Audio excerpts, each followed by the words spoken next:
दुनिया भर में इन दिनों कतर गेट घोटाले की चर्चा हो रही है, जिसकी वजह से इजरायली प्रधानमंत्री बेंजामिन नेतन्याहू की कड़ी आलोचना की जा रही है। इजरायल और हमास के बीच युद्ध में कतर गेट घोटाला बड़ा अहम माना जा रहा है और आज के इस एपिसोड में हम इसी को लेकर बात करने वाले हैं। नमस्कार, आप देख रहे हैं पॉलिटिकल पंचायत का खास शो दुनिया की पंचायत। मैं हूं आपके साथ श्वेता चौहान। चलिए अब जानते हैं कि आखिर क्या है कतर गेट घोटाला, जिसे लेकर दुनिया में इतना बवाल मचा हुआ है। बता दें कि इजरायल के प्रवासी मामलों के मंत्री अमिचाई चिकली ने कतर गेट मामले में बेंजामिन नेतन्याहू सरकार के शीर्ष सहयोगियों पर लगे आरोपों की पूरी जांच की मांग की है। चिकली ने कहा कि मेरी नजर में यह एक दुश्मन और बीमार देश है। मैं कतर गेट से जुड़े मामलों का बचाव नहीं कर सकता। यह चौंकाने वाला है। उन्होंने संदेह जताया कि कतर के लिए लाभ पहुंचाने के उद्देश्य से गतिविधियां की गई हैं और यह भी आरोप लगाया कि अमेरिकी लॉबिस्ट के माध्यम से पैसा भी लिया गया है। उन्होंने यह भी संकेत दिया कि इस मामले से जुड़े कुछ मीडिया घरानों को आर्थिक लाभ मिला हो सकता है। यहाँ ये बात ध्यान देने वाली है कि चिकली की टिप्पणियां पूर्व प्रधानमंत्री नफ्ताली बेनेट के शिन बेट और इजरायली पुलिस से कतर गेट मामले की अंत तक जांच करने की अपील के एक दिन बाद आई हैं। बेनेट ने इस मामले को इजरायल के इतिहास में राजद्रोह का सबसे गंभीर कृत्य बताया, क्योंकि आरोप इजरायल के सबसे वरिष्ठ और शक्तिशाली व्यक्तियों पर लगे हैं, न कि किसी मामूली जासूसों पर। उन्होंने कहा कि नेतन्याहू खुद इस मामले को दबाने की कोशिश कर रहे हैं। बता दें कि बेनेट को अगले साल होने वाले चुनाव में प्रमुख दावेदार के रूप में देखा जा रहा है। वहीं बात करें कतर गेट घोटाले की, तो ऐसे आरोप हैं कि नेतन्याहू के मीडिया सलाहकारों को कतर के एक प्रतिनिधि ने इजरायली न्यूज मीडिया में कतर के हितों को बढ़ावा देने के लिए फंडिंग की थी और अब इन दावों ने कई इजरायलियों को खासा नाराज कर दिया है।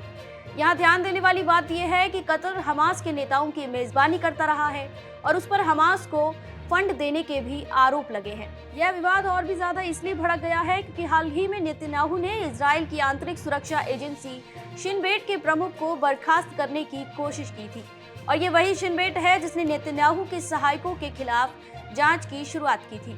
वहीं इजरायल के प्रधानमंत्री नेतन्याहू के इस मामले में बयान को लेकर बात करें तो उन्होंने कहा कि यह सत्ता से हटाने के मकसद से चलाया जा रहा एक राजनीतिक शिकंजा है। इस पर कतर की सरकार का भी बयान आया। कतर की सरकार ने कहा कि ये सभी आरोप निराधार हैं।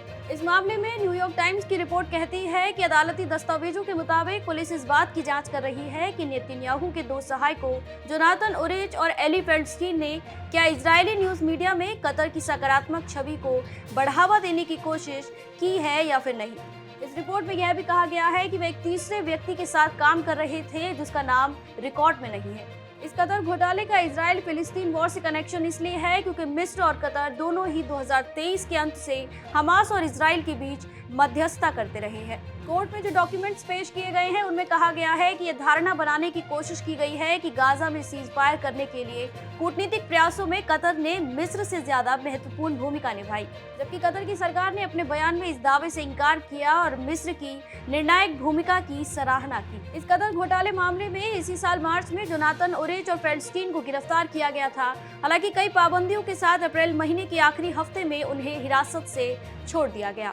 इनमें गिरफ्तार किया गया एक शख्स जोनाथन ओरेच इजरायली सेना के पूर्व मीडिया अधिकारी हैं और नेतन्याहू के सबसे भरोसेमंद रणनीतिकारों में से एक रहे हैं। उन्होंने हाल के कई चुनावों में प्रधानमंत्री की संचार रणनीति तैयार करने में अहम भूमिका निभाई थी।